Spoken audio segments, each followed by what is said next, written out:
Hey, it's Janae here to brighten and lighten and ignite your day. It's Transformation Tuesday, and I'm here with another edition of The Gist, helping you get inspired and start your transformation. Today's resource is a spiritual memoir of George Foreman called God in My Corner.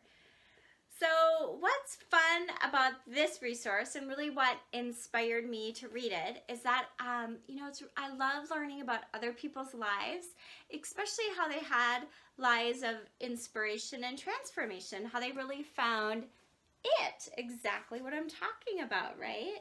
The inspiration and transformation in your heart. So for George Foreman, and what inspired me was this idea of fight. So of course, if you might recognize his name from a lot of different ways. He was a two-time heavyweight boxing championship. You know, you have the George Foreman grill. He was in ministry. Like, who is this guy, right? To live such an eclectic and unusual life with many different kinds of careers and focuses.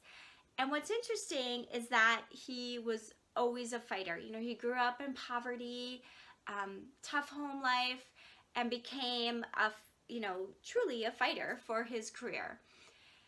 And yet his good fight, he was often fighting against himself, whether it was through his arrogance or whatever, to actually, create his demise. And yet when we think about fight, sometimes we are fighting for something that's not good for us, or fighting against something. Oftentimes we're fighting against ourselves. And the transformation that happened in his heart is, he said, here, I'll just share this quote. It's interesting. He said, "My second chance arrived unexpectedly in a Puerto Rico dressing room after a heavyweight boxing match. What happened to me in that room is so incredibly bizarre. It's unlike you've ever read anything like it. Simply stated, I died and I went to the other side. The experience impacted me so profoundly that 3 decades later, I can't go a single day without thinking of it." So he had this life-changing encounter.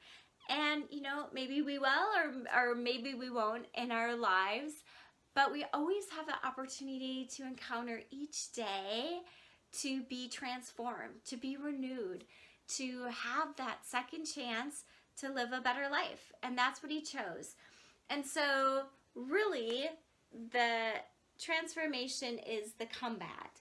Not only him, but the comeback that we can choose to have each day. So he had a comeback in the sense that, 20 years later, he won the championship again. But yet it was through extremely hard work, and he was a completely changed person. And the way that he chose to fight was using much more of his mind and his heart versus just his physical raw talent. And so what's truly transforming for me is that sometimes when we feel like we've lost the fight or we've been knocked down, there's people like George Foreman that are great examples to inspire us along the way to know that we too have a comeback. Just because we've struggled in the past, that doesn't mean we can't use what we've all learned to come back better, stronger, faster, with more wisdom, with more love, with more gratitude and joy. And so that's what I want to encourage you is, what is your comeback, and how can you fight for the things that matter most, and then be transformed by them and come back the best self that you can be, so that you too can be love. So that from my heart to yours, be love.